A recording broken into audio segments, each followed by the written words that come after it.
Welcome to Blaze in the Jungle.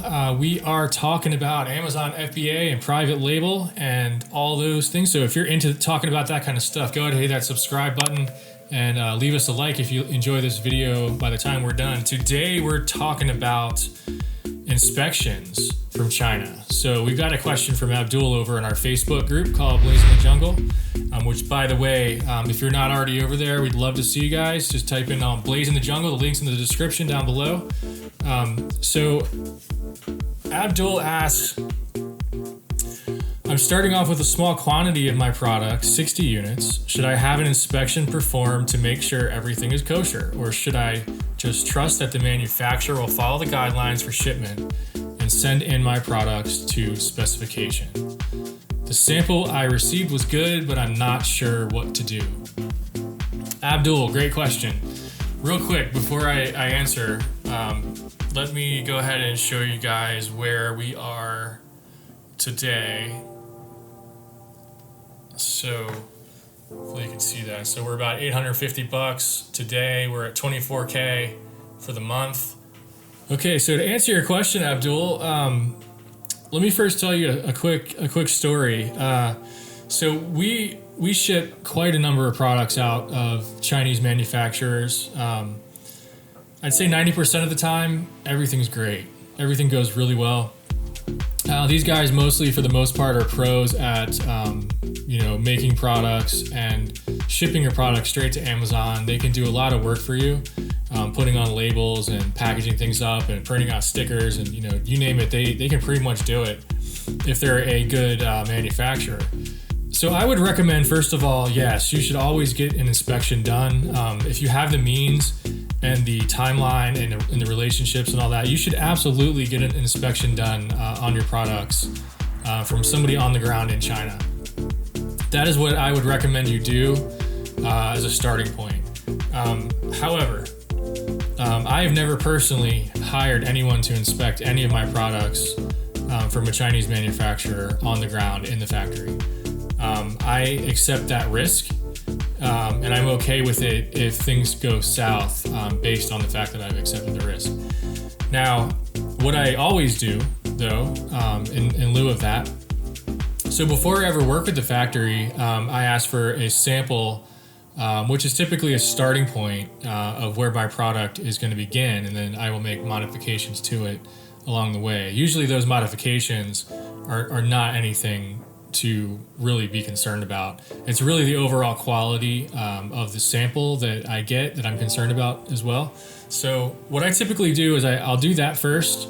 I'll ask for, if it's a multicolor thing, I'll ask for a few different colors. I try to get as much as I can because that shipment from China to the US is expensive for the one sample. So I try to get as many things as I can into it just to kind of make it worthwhile.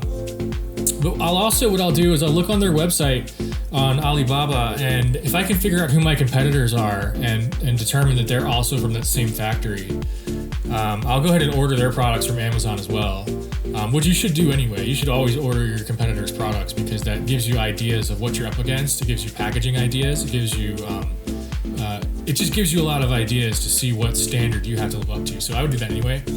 So yeah, I'll get an idea there. And then from that point, once I've made my order, I always ask for pictures. Since I can't be there and I haven't hired anyone to be there, I want to see as many pictures from as many different angles as I can possibly get.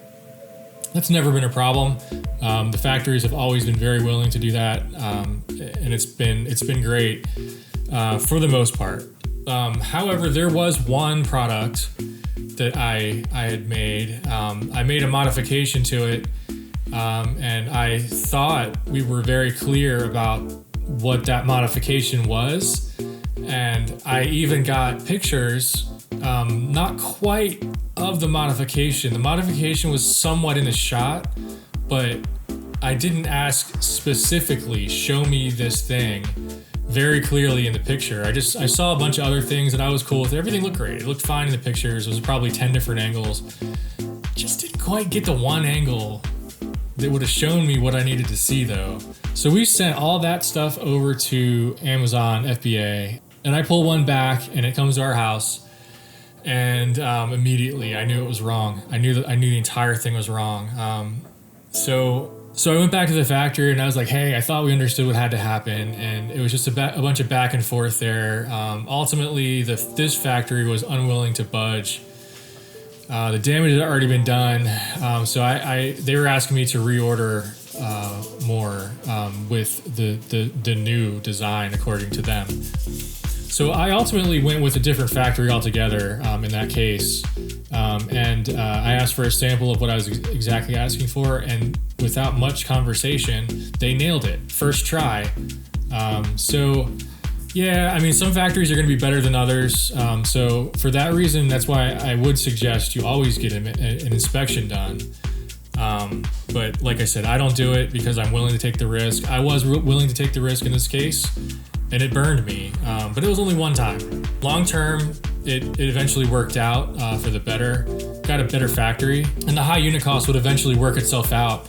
Once we were able to blaze through all the sales and get through the inventory, and then reorder through the new factory and just keep it going. So eventually it worked out, but it was definitely a setback at first. So yeah, I guess all said and done, go with an inspection if you can, if that's what you're gonna do. If not, definitely order samples, definitely get pictures. But at some point you have to pull the trigger and just hope for the best. Once you have established a relationship in the first go around of the product, has been successful and you're good, I don't worry about it at all after that. I mean, we just keep on cranking it out. I'll make the reorder, they'll send it to Amazon, and as long as those reviews are still positive and nothing's gone south, then we're good to go. Sometimes everything does look good. Sometimes sometimes there's no problem from my end and there's no problem from their end. Everything goes to Amazon and you think things are good, and you'll start getting weird reviews, and it's like, what's going on here? So there's been a couple times, a couple of the products, wasn't a huge deal, but there was just like a minor thing where one part of a product was sort of falling apart early. It wasn't supposed to fall apart at all, but it started to fall apart a little bit earlier than anyone expected it to. So we had to make some upgrades. So on my next order, I told the factory, hey, this is what's happening. Here's some of the feedback. They read the feedback from Amazon and they knew exactly what they needed to do. So it's also important to be part of the feedback loop with your factory. Don't just go at them and start chewing them out for whatever it is that happened. Like, show them the feedback. Let them come to their own conclusions and just say, look, I'm willing to work with you for the long term. We just want to make this product the best that it can be. And here's the feedback that I have, and let's see what we can do.